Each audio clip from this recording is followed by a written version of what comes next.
welcome to the channel, Untitled Projects. This is the very first episode ever of anything that I've ever done on YouTube, so hopefully it'll be good fun. So the reason behind it is finding weird things on Google and Bing Maps, which I've never been on before. Bing turns out to be quite high fidelity actually, which is good stuff. And so I wanted to find a load of weird things and see if it correlated with what you can see on Bing Maps, and can you see it in Microsoft Flight Simulator? It turns out most of it you can. So the first thing I'm going to do is look for derelict aircraft, as in planes that are still there, been there for ages, that either crashed there, crash landed, could have been a while ago, could have been whenever, 1950s, 1940s, whatever. There's absolutely a load of them, and I wanted to see if I could find them, and I've actually found quite a lot of them already, which is good news for you guys and ladies. So let's just get started. So I'm going to start up in Scotland. Obviously I'm from England, as you can probably tell, around this area and this area actually the whole of the south. That's where I'm from. But we're going to start up here. So let's get going. Actually, let's choose a plane. So I normally fly this, the Daher. I can't pronounce it, but maybe Daher? Daher? Really awesome, super fast. Can basically get you out of trouble. Just a really nice plane to fly. And it's got a great autopilot, which actually works. Because I haven't figured out how to use most of them. But yeah, I think I'm going to do that. Because it's a pretty nice plane. Sounds lush. Especially when you put it full throttle. So we're going to go for that one. Right. Let's get on it. Departure. How high are we up? 5,000 feet? Yeah, pretty sweet. Okay, let's fly. Alrighty, here we are. Beautiful day up in Scotland. I had to change the weather because it really sucked. As it normally does. Scotland's a beautiful country, but it's got to be sunny to see stuff, otherwise you're basically screwed. Right, so what are we going to do? Let's get this baby coming down. I'm going to lose a bit of altitude to start with, without crashing. What we're going to do is we're going to go and find something called a BAE Viking, which is a Vickers Viking. It was a plane crash, a place called Irish Law, which is up in Scotland, obviously, just like I showed you on the map. Can't remember the name of the town. It looks quite nice. But anyway, so it is up in this area, up here somewhere, and the whole plane's still there. Crashed in the 1940s, maybe 1947. It was a passenger plane. Everyone survived. They just really screwed up. Let's be honest, the weather was terrible. They were coming in the direction that I'm going now, towards Glasgow Airport. And just couldn't see a thing, which is a very common happening in Scotland because the weather is so changeable up here. We think it's really extreme, but in comparison to the rest of the world, it's actually not too bad. So yeah, they were pretty lucky. They were going along just like I'm doing. Let's have a look from the cockpit view. And if I can actually fly, here we go. Let's put it on autopilot and make it a little easier for me. Okay, there we go. Autopilot it is. In fact, let's fly straight first. There we go. So yeah, they were doing exactly what I'm doing. Really low cloud. Coming towards Glasgow. Didn't realise how low they were. They didn't have all this computer stuff back in those days. It was normally by eye. It had to be by eye. I think some of these planes had some pretty primitive radar systems, all that kind of stuff. I don't really think it showed them much. So yeah, they had to be really good at flying. And as I've done several times in Microsoft Flight Simulator, as soon as I go into a cloud, I have no idea where I am. So yeah, kudos to those people that managed to fly by eye, essentially. Anyway, look, let's see if we can find it. It's still up there. You can go and see it in real life. Whole plane, wings, tail, fuselage, whole lot. And they just kind of skimmed along the ground, bounced a bit, and they're sorted. and they all got out. I think they had some minor injuries, as you would suspect. It's round about here somewhere, and I think that's it right there. So let's fly over the top of it.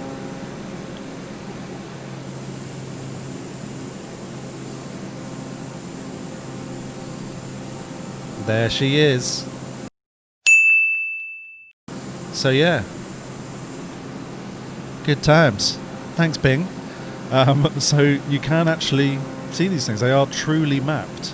I mean, within that much detail, which is kind of crazy, really, isn't it? But that's not the only one I've found. I've found absolutely loads of them. That is a pretty small version of a wreck that still exists. Oh, wait, I'm stalling. Classic mistake. So let's just take a moment to look at Scotland. Let's get some height. Look at this place. I mean, the graphics are awesome to start with, but in general it's amazing. And there's also some pretty sweet little airports you can land at that are essentially grass strips in the middle of nowhere. Do some mountain flying, whatever you want to do, it's great. Anyway, that's the first one, ticked off. Next, we're going to go to Alaska. Alright, I'm back. So, yeah, that was a pretty interesting one, but the next one is even more intact. It's a B-24 Liberator, which, if you know anything about Second World War planes, that was a massive bomber used, I don't know, between, look it up, I guess, in the 1940s up to 1945 until the war ended. But yeah, big old plane used for multiple bombing raids, you know, all over the world. There's actually quite a lot of them that have crash landed, belly landed in the desert, all over the place. We're not going to the desert though. That's probably for the next episode because there's loads of them in the desert. We're going to Alaska about. Oh no, that's Canada. That accent at least. So we're going to go down here. Got to change the weather. Sorry, time of day. So let's see. So we can actually see this thing. So this one's actually fully intact apart from the tail that snapped off. But it's down in these ring of islands. Look at that storm. Crazy. We've got to avoid that storm. So yeah, they're all in very, very remote places because ones that crashed in built-up areas or near villages or near roads or access at all, picked up, used for scrap metal, or the locals just went and pillaged the hell out of it. This one is very, very remote. I think it's somewhere along here. This is all volcanic, by the way. When I was flying along here before, there's a lot of volcanoes, so come down on a nice day. You'll find it. So it's in here, I think. So always remember this weird shape. So I think they came in here and landed here, but let's give it a go. Let's start over this hill. Different plane. Let's go for... We still want to be fast and one that I can actually fly. Yeah. Let's go for the Textron Beechcraft. Good speed. Just a nice looking plane, to be honest. Oh, it's the night. Huh? Surely it's not the night. It says it's the day. Oh well. Let's depart from here. Going... Oh, I don't know what direction. I'll find out. So yeah, this is fully intact. A big old plane, obviously apart from the tail that snapped off, but because it's so remote, they just can't get it. It's too far away. And also the weather is particularly bad in this part of the world. I guess if you're from Alaska, you'll know this already. Very, very stormy and just changeable. I mean, nothing even close to how rubbish the UK is for changeable weather. I mean, this is serious stuff. Not our tiny storm. So yeah, you can see the weather's already terrible. But I'll see what I can do. I'll see if I can see it. Right, let's get going.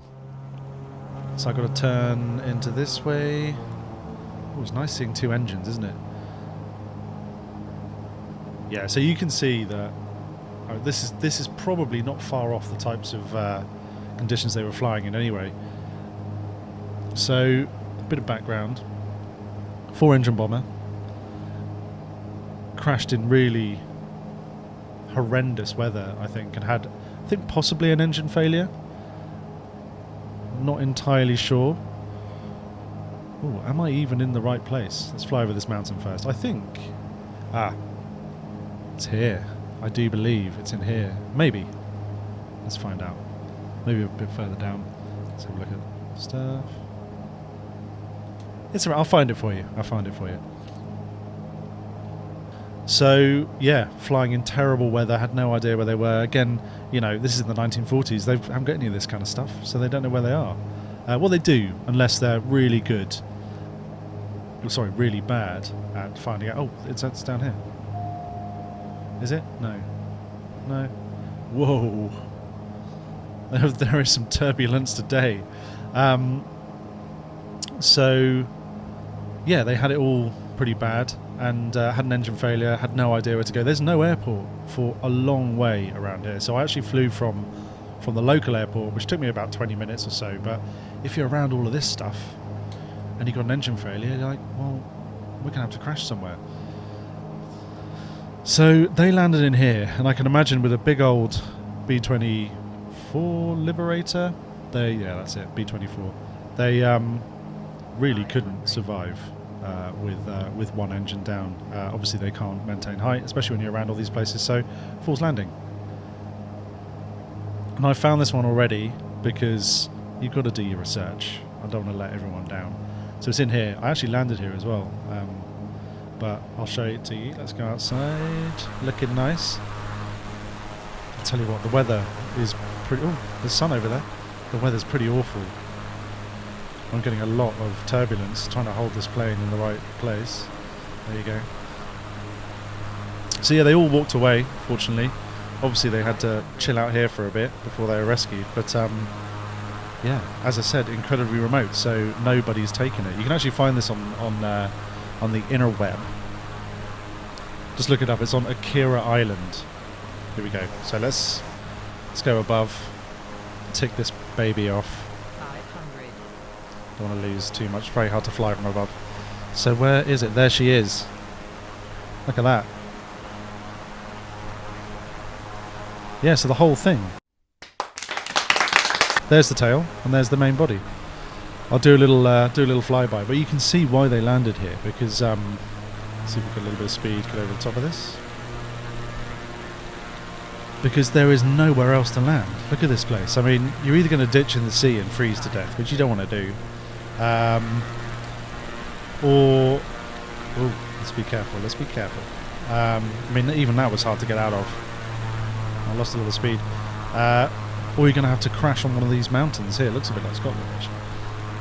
500. So, yeah. 500. That's what happened, and I'll kind of give you an idea. Some really turbulent of what they had to endure. So let's get a little engine failure here. Well, no, I'll just throttle back and stall my way in. See if I can land. Let's go inside. Make sure we've got that speed up. It's actually really hard. Yeah, so it crashed on the 9th of December, 1942, so poor weather conditions. I bet it was so cold. But yeah, what more can you say? They did pretty well to get out of it, if I'm to be honest. So they would have had to have done this. This would have looked nice to land on, but I bet that was probably on the left there and on the right, and the sea is probably full of ice, possibly. I don't know what it's like down here, but I assume it's pretty cold. Let's go outside, look above.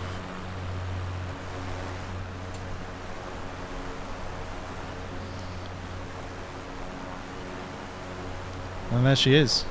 I'll pop a picture up, show you what it looks like. But yeah, like I said, there's loads of these about. Also, you don't have much chance for a go around here. You know, I'm struggling to get enough speed to climb up above this without going into a stall. In fact, am I going to crash? Oh, it's not far off. Oh, no, I'm fine. Cool. So, next place. Canada this time. So Alaska and Canada are absolutely covered in them. I'll see you there. Alrighty, next one. So, Canada. That's what I said, isn't it? So, we're around here. I mean, look how remote that is. God, you wouldn't want to crash around there, would you? So, Canada time. Where are we going? Here we go. So yeah, like I said, most of these are really, really, well, in fact, all of them are really, really remote, because then they're not going to get picked up. There's loads around this area of Canada. There's loads all over Canada.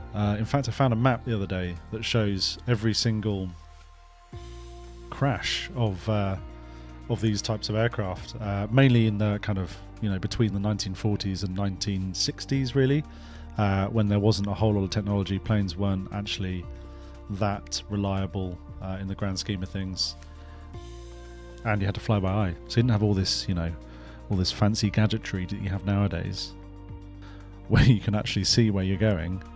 Like I was saying before, they had to fly in bad weather conditions, in good weather conditions, whenever they had to. It was their job.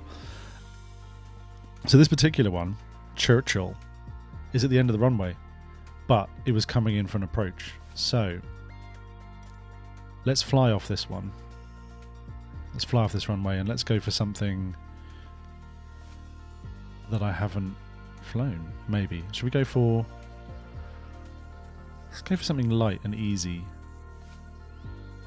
In fact, I have flown this. I've flown the Cub before, so although that looks a little bit too technically advanced for me. One of these Cubs, I couldn't find the parking brake, and I think it was the special one down the end there. So let's go on the Cub.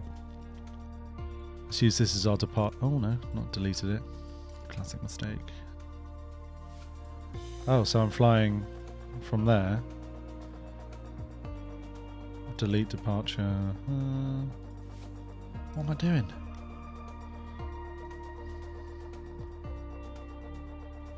Oh, it wants me to go that way. Let's see what happens. Maybe I'll already be flying. Who knows? So yeah, this particular plane is a C-46 Commando, I do believe. C-46 Commando, which is that classic, a little bit like the Skytrain that you see in those D-Day films, like Band of Brothers and stuff like that. They all jumped out of for Operation Overlord.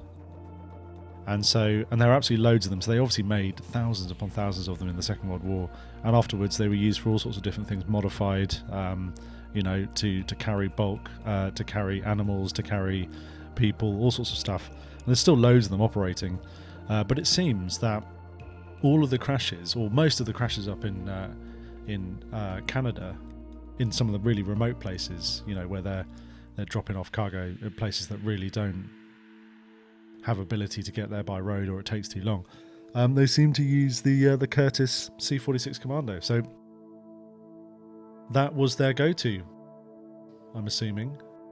So there's lots of them that are wrecked, and I guess because the weather and the conditions are so bad. Oh, we're actually not flying. Let's get this engine up. That a lot of them failed. And it's probably pretty hard to maintain these things. Not very many people about to help you with spare parts and all that kind of stuff. And quite often people just had to fly. They had to go places because they had supplies that really did have to be delivered. All sorts of stuff. I think there's a TV program about this type of thing in Alaska or Canada, maybe. I'm not sure, but you can find it on YouTube somewhere. I'll see if I can put a link down. But it was pretty. It's like Flying Cowboys or something like that, but it was pretty awesome. They actually had one of these C-47s that was operating, dropping off stuff, ferrying people about, being hired by mining companies, all that kind of stuff. So it's pretty cool. Anyway, so back to the story at hand. It's like I was saying, Commando, it was coming in the opposite way in here. It took off, had an oil pressure problem in one of its engines. One of its engines failed, so flying on one engine, I bet, is really, really hard in these big, bulky planes. She was fully loaded, so that's going to be a problem to get back on one engine, especially if the other one is totally idle. And she was called Miss Piggy, and the reason for that is because one of her primary jobs was to ferry pigs about. So I'm assuming that if you're cold all the time up in Canada, especially up here, which I bet is covered in snow for half of the year or more than that, you're going to need some bacon, man. You're going to need some fatty bacon that you can add to anything. Everyone knows, bacon makes pretty much everything better. Salad, burger, anything. Anyway, it's one of my favourite foods. So that was their job, to carry these pigs about, and I guess other things as well. But yeah, it just shows you how vital aircraft are up here, and that's why there are so many about. So she's down by the end here somewhere. I have found her a few times, but quite hard to see. And they landed on rocks just short of the runway, so they ripped the bottom off, all that kind of stuff. But the whole plane is fully intact, and it's been there since 1979. And apparently this time was not carrying pigs, fortunately. Was carrying a cargo of ski-doos and many cases of pop for the Arctic Co-op from Churchill to Chesterfield. So yeah, took off the way I'm doing it now, had an engine failure, turned round, and then slammed into the rocks. A couple of light injuries, but I think pretty much everyone got away. Oh look, there's planes there. It's busy today. Wonder what everyone's doing. I hope they're socially distancing. Doesn't look like it. Right, so I chose a slow plane today because I miss this. I've looked at this maybe 4 or 5 times and I miss it pretty much every time. There's a road to it as well, so I don't know why I can't find it. So maybe we'll find it first time. So let's have a look. So it's down in this area somewhere. Possibly here, I would think. Oh, I'm losing some. Yeah, there it is. There she is.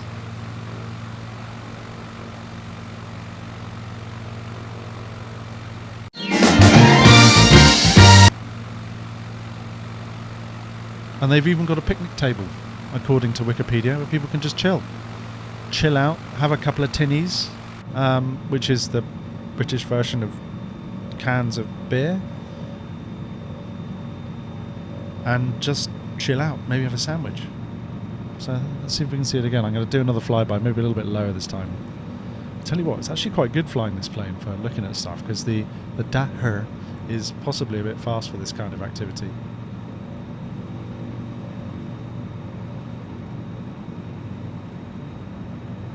And there she is. We're going to fly over. There we go. Whole thing's there.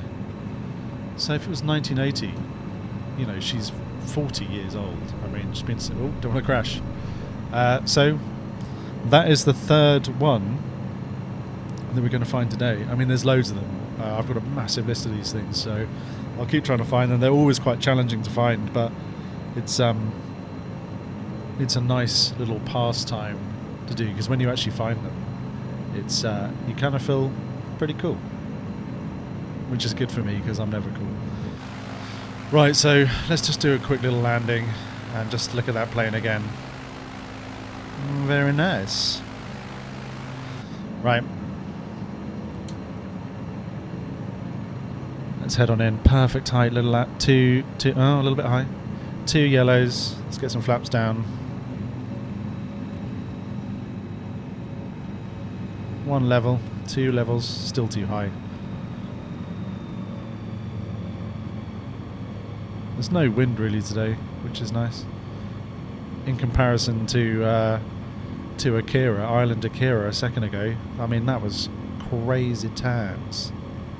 Right, let's see if we can get a really nice... Have a look at those flaps. Flaps are nice. Perfect height. I think, you know, ooh, bit of a low sink rate there. Too low.